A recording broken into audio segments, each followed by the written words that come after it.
మనిషి నీకే చెప్పేది ఇదో కాకి చెప్పిన కాకి కథ. నా పేరు కాకి, నాకది మనుషులు పెట్టిన పేరు.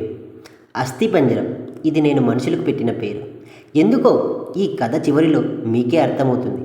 నాకు నలుగురు పిల్లలు, అందులో రెండు నా పక్క చెట్టు మీద ఉండే కోయిలవి. కోయిలకు గుడ్డు పెట్టడం మాత్రమే తెలుసు, పిల్లలుగా మార్చడం తెలియదు.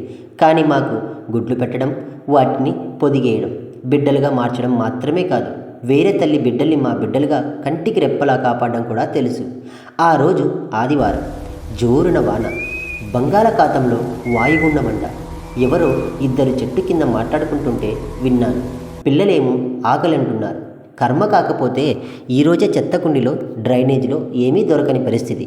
ఒక పక్క పిల్లల్ని చూస్తుంటే కడుపు తరుక్కుపోతుంది. మనసుకి దెబ్బ తగిలితే ఓర్చుకోలేని శక్తి మన శరీరానికి ఉండొచ్చేమో కానీ